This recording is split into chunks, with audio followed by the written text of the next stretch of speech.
Malaikat itu malaikat itu kan yo duwe pikiran. Terus iblis yo duwe pikiran. Sing padha-padha pikiran niku ya rontok bener iblis. Pikirane lho. Tapi nurute bener malaikat. Jadi umpama agama kanut pikiran ya bener iblis. Mergo cara berpikir iblis iku Adam ku sangka lemah, aku sangka api, berarti keren aku. Nah cara pikirannya malaikat itu serah mikir bombolyo ndi dikongkon yo manut. Jadi agama ini sanad, agama ini seorang lagi napa sanad. Sakjane cara tauhid yo keberatan, aku ana istilah Baitullah yo keberatan. Wong Baitullah maknane omahe Allah itu takok. Allah manggon wirdi ning Ka'bah. Jadi kita harus ngikuti ulama. Dikatakan Baitullah itu nama penghormatan. Sesuatu itu mulia maka disebut Baitullah. Bukan berarti Allah nempat di situ. Maka Allah tidak butuh napa. Jadi itu kan jelimet, Mang. Lagi-lagi yang tahu itu ulama. Masjid ya dikatakan Baitullah. Nah misalnya iki masjidnya pangeran, malah nambah mana nih lucu. Masjidnya pangeran, berarti iki tempat sujudnya pangeran. Nah, kacau kan? Tapi berhubung ra paham alhamdulillah namun iki masjidnya pangeran. Jajal makna nih bahasa Arab. Iki masjidnya pangeran, makna nih terjemah. Iki tempat kacau. Ibarat kayak bodoh ora roh nek iku kacau. Jadi wacok. Ya mulane anut ulama. Jadi darani Baitullah apa dikatakan daleme Allah maknane apa idhofatut tasyrif. Napa idhofatut tasyrif maknane omah sing mulia sampai diistilahno daleme Allah. Kalau dalam ngaji-ngaji ulama itu agama ini dari awal unik. Allah melarang sujud kepada batu. Tapi kita sholat itu madhep Ka'bah. Kemudian juga ada batu. Makanya kita harus menanamkan bahwa semua sujud itu lillahi ta'ala. Dan soal ada arah, ya penting arah. Nggak mau arah madhep segoro kidul lah repot. Jadi arah itu mau dipakai kesepakatan untuk menunjukkan kalau kita muslim, arahnya sujud itu ke Ka'bah. Tapi tetap sujud kita hanya lillahi ta'ala, hanya karena Kanjeng Nabi nanti takut Yahudi, Muhammad nak langit bumi ku sok ben hancur pas kiamat. Terus manusa sing mati mulai Adam sementara ditakok endi. Jadi nak takok ngono mirip so. Mirip Yahudi. Nak mirip sugih apa-apa, nak mirip ngamure. Jadi agama ini selalu disoal pakai akal. Jadi agama tanpa akal ya ora iso berdiri, tapi kalau terlalu mbok akal itu ya repot. Ya makanya tadi itu pentingnya riwayat. Seorang lagi pentingnya apa? Riwayat. Makanya coro Imam Malik itu gak suka sama agama di logika, itu gak suka. Karena nanti orang yang punya logika terus merasa lebih punya otoritas terhadap apa? Agama. Yo sesuai ngono agama iku angel oleh nerangno sampean agama iku. Sampeyan saiki tak bedheki. Nabi Adam diusir kondi. Swarga. Terus swargane Nabi Adam saiki didakoni. Mergo swarga iku luase sak langit bumi. Lah nek iku saiki didakoni ndi? Swarga lebih luas ketimbang langit. Kan enggak mungkin sesuatu yang luas diletakkan di yang sempit. So, akhirnya Mu'tazilah gak percaya anane swarga zaman Nabi Adam. Jadi swarga sing cerita Adam itu tidak sama dengan surga yang nanti arduhas samawati wal ard. Jari ahli sunnah ya sono. Lah ning ndi wis ra roh pokoke ono. Ya itu kan sama-sama. Nah, terus diterusno wong debat. Ya sudah guys. Nak cara aku wis mlebu sik kok gampang nerangno nek wis bar roh. Secara teori kan gitu, ora roh kok nerangno ya sakwise. Bro. Ya sudah sok ben bu swarga wae lagi apa? Lagi nerangno. Pas aku nerangno kowe ra ning swarga ya ora ketemu. Sekono enak nang cangkem elek ngono wis aku ben nerangno kowe ra ning kono ya wis akhire gak. Apa cocokan sampean aku tak nerangno swarga lah sing kono ben nerangno neraka. Koroe neraka. Agama iku unik. Ya karena tadi apa ya? Dari awal agama ini kaum yakilun, tapi akal yang berlebihan itu ya mengganggu agama. Ya sudah, makanya saya ulang lagi itu riwayat ya. Sebagian ini apa? Riwayat. Inna hadzal ilma dinun fanzuru amman ta'khuduna dinakum. Agama ini ilmu. Kemudian kamu harus dari sanad yang benar. Ya. Dari sanad yang apa? Dari sanad yang benar. Ya sudah seperti itu. Mana itu kulon setuju model kayak sholat sunnatas safar tidak harus madhep kiblat terus. Jadi agama ini sudah unik. Misalnya gini ya, sholat fardu kan wajib kiblat, tapi ada sholat yang nggak usah madhep kiblat, yaitu sunnatas safar. Misalnya orang di pesawat gini. Karena guling-gilingan, nah, hakikatnya kiblat itu tidak fokus kita namun Allah Subhanahu wa Ta'ala. Jadi memang agama, tapi lagi-lagi itu butuh riwayat. Seorang lagi butuh riwayat. Kalau nggak pakai riwayat, terus kayak Abu Nawas kabeh. Karena tadi Amerika, seorang lagi Amerika, itu kalau dibor pas New York itu kena Ka'bah. Lah logikanya kalau arahnya pas itu kan bebas arah. Berarti orang Amerika oleh sholat bebas. Tidak bisa seperti itu, ya tetap anut konsensus ulama sana atau tradisi sana, kiblat itu ngambil arah mana, karena dia pas. Ya bumi yang ada arah itu secara akal kan hanya rubuk 1/4. Makanya kalau kamu belajar falak itu ada rubuk, lainnya itu sudah tidak ada arah.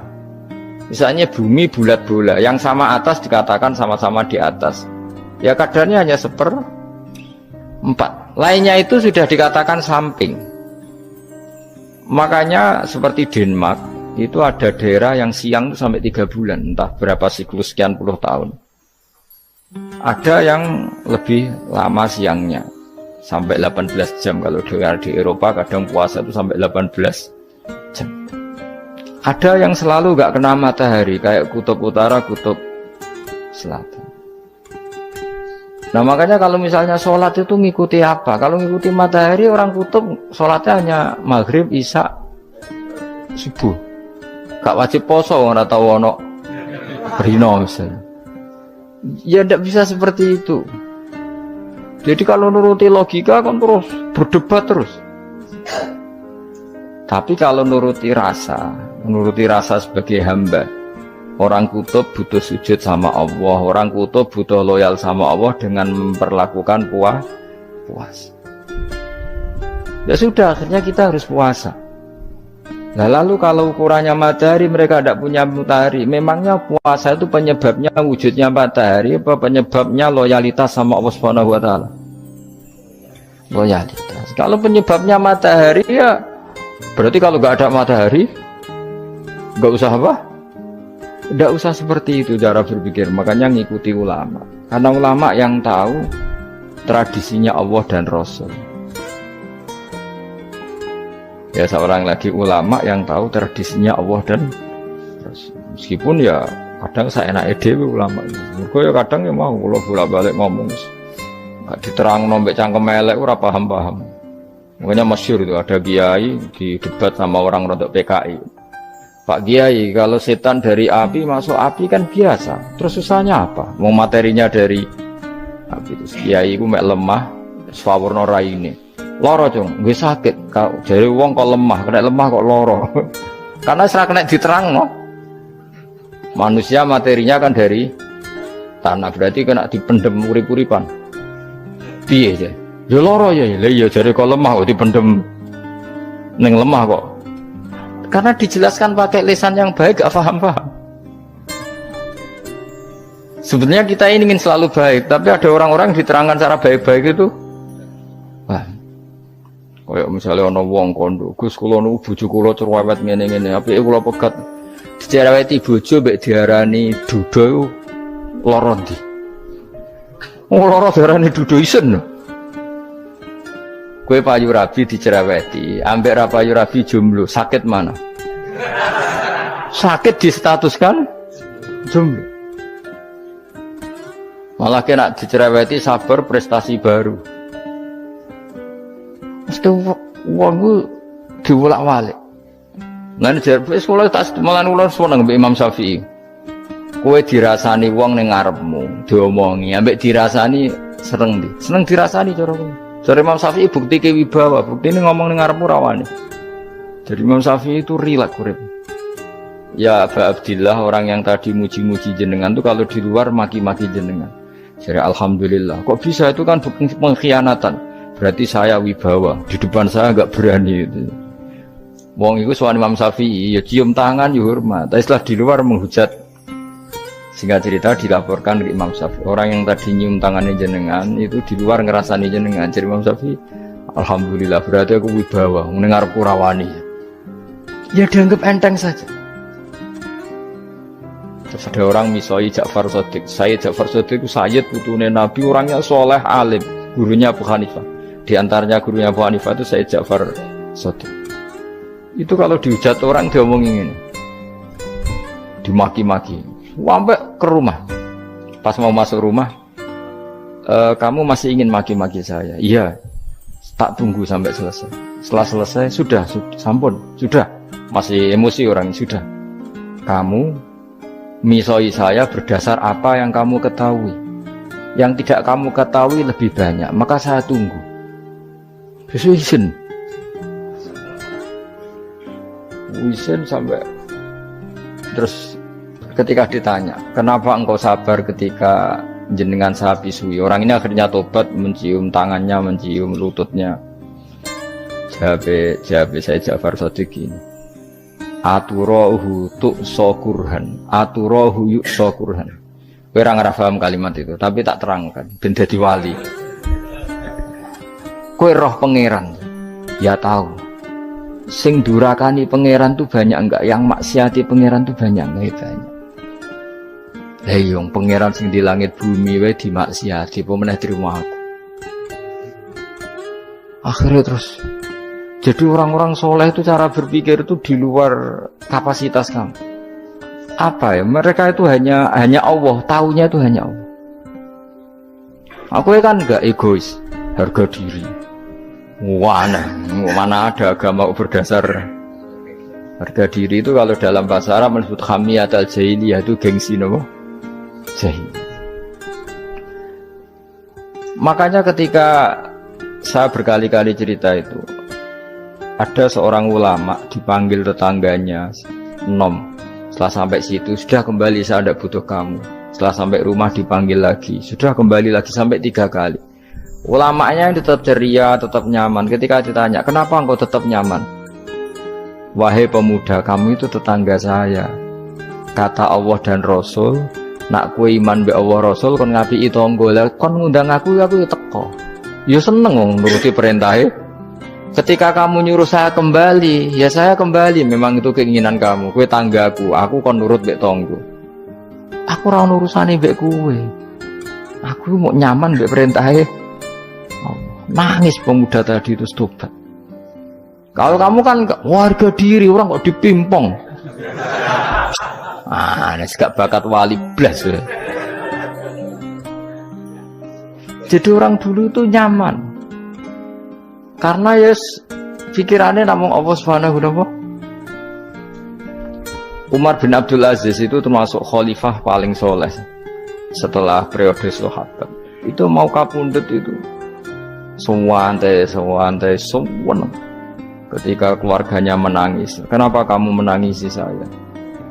Ya karena engkau mau mati. Memangnya kalau mati mau kemana aja? Ila khairi madhubin ilaih, kedat terbaik. Terus aku mbok kon urip awar kowe gak jelas iso ngrumat aku ta ora. Anak Allah malah jelas. Saiki apik ndi urip mbek wong ora jelas sampai sing jelas. Ya wis kapundhut. Kowe kan gak mati ku wedi. Dosane akeh. Lah mungkin nek urip terus ra dosa apa to kan. Gaya tok asline. Dosa kula cek kathah Gus kok mati terus. Ya malah apik mati ora dosa meneh. biasa wae nek ape mati biasa karena potensinya kamu urip suwi iku dosane apa taat meneh. Ya jawab. Potensi nih. Dosa meneh apa taat meneh? Apa ya dosa ya taat. Terus pas mati pas taat atau pas dosa? Ya ora usah ngono biasa ya. Ape mati ae matur pangeran Gusti nak saene mati nggih. Mati mawon nak saene urip nggih. Urip mawon Gusti semua anut jenengan wis. Zaman kula urip sing ngrumat nggih jenengan mungkin sampean mati bisa ngelola nggih napa? Jenengan pun donya sing ngurusin jenengan kan sebenarnya kalau kita berpikir gitu kan nyaman. Zaman kamu hidup yang mengendalikan jantung, paru-paru, oksigen juga Allah. Dan kamu nggak tahu caranya, tahu-tahu hidup. Tapi setelah mati dikubur kamu iskal. Lalu sistem pernafasan saya gimana setelah saya mati? Memangnya zaman yang donya kowe roh. Oh karena ada oksigen. Nah, terus oksigen wujudnya karena apa kowe ya ora roh. Oksigen dari zat gini lah zat iku kok sapa ya ora roh. Mau gaya tok ngomong mau tetep akhir ora roh. Nanti kadang kula gawok mbek wong goblok wis ora roh kabeh dari awal mau alam pokoke gak usah nerang. Nah, artinya gini, kalau zaman di dunia kamu tidak bisa mengelola diri kamu sendiri, juga sama setelah mati tidak bisa mengelola diri kamu sendiri. Semua itu al-amru biyadil, semua itu dalam kekuasaan Allah Subhanahu wa ta'ala. Ya sudah, alaihi tawakkaltu wa ilaihi unib. Ya sudah, kita pasrah saja dan kita hanya kembali kepada Allah Subhanahu wa ta'ala. Ya sudah, itu agama. Tapi nak bawa logika pakai akal. Wah, itu orang mati itu sudah nggak bisa apa-apa, sudah jadi tanah gini-gini. Nah, masalah catekar yang ngerti, nak jadi tanah itu tidak bisa apa. Tapi masalahnya kita ini dikendalikan oleh zat yang bisa mengelola semua. Yaitu Nabi Adam diciptakan juga dari tanah. Ya sudah, hanya berdasar riwayat itu yang kita akhirnya meyakini setelah kita mati juga bisa hidup lagi. Iki rasa khawatir, iblis itu ya dhaif, iblis ya lemah. Nyatane ya kowe tetep ngaji jalalan. Berarti ora sukses menyesatkan. Kodang di kowe iblis. Ya kodang sampean, kon ra ngaji tetep ngaji. Kon paham tetep ora paham. Berarti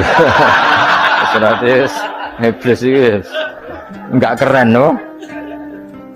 Betul, saya setiap melihat orang sholat itu menyaksikan kekalahan apa? Iblis. Jadi iblis itu ya kalah orang kok hebat ya ora. Biasa mawon, ora usah mbok sing hebat ya namung pangeran. Dari awal iblis wis menyerah ngadepi orang sing ikhlas. Ikhlas itu dimulai dari awal. Cara bahasa Inggris pokoknya hilir sampai hulu sampai hilir itu kudu ikhlas kabeh. Misalnya kita duit, yakin nek iku wae Allah. Sehingga kita ketika ngasihkan orang itu kamu nggak merasa itu milik kamu. Sehingga nggak gampang ngundat.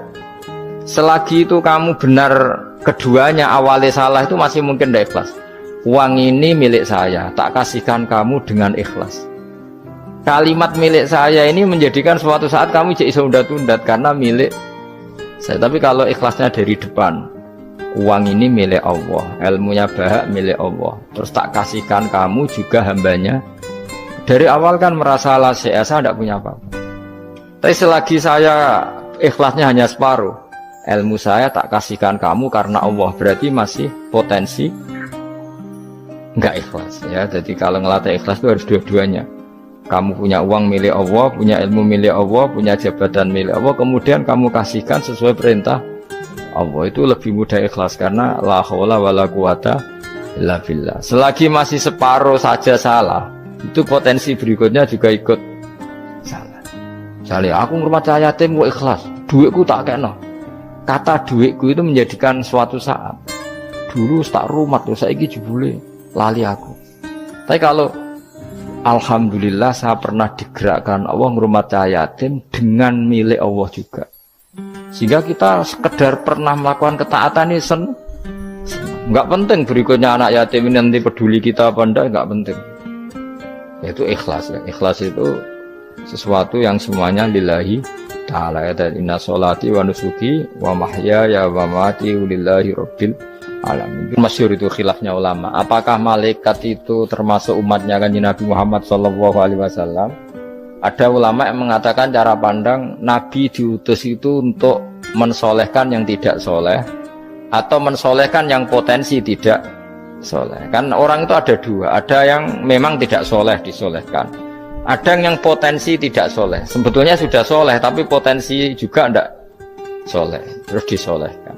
Nah malaikat ini kan tidak berpotensi maksiat, sehingga nggak butuh nabi.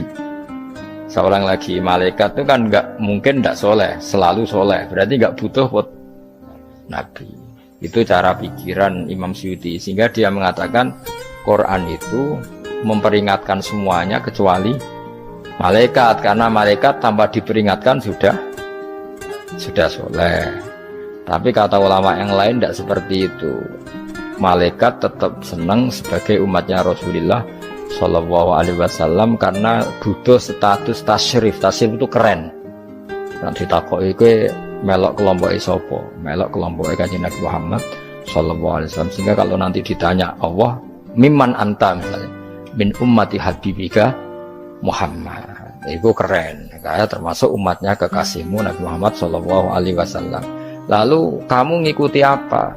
Yo min ahsani kitabik, maksudnya ngikuti kitab terbaikmu ya Allah.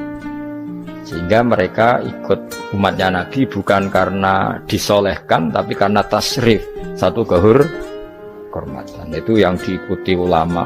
Tradisi kita ahli sunnah ngikuti yang pendapat itu, ngikuti bahwa malaikat pun suka dikategorikan umatnya Kanjeng Nabi Muhammad Sallallahu Alaihi Wasallam karena nambahi tasrif. Nambahi apa? Tasrif. Masyhur itu Imam Suyuti dalam hal ini. Kita ngikuti ulama mayoritas, bukan ngikuti yang ini. Masyhur kan Jibril ditanya, kan itu ketika Jibril ketemu Nabi Muhammad ditanya, untungnya apa kamu jadi safir? Safir itu kira-kira terjemahan bebasnya panitia saya.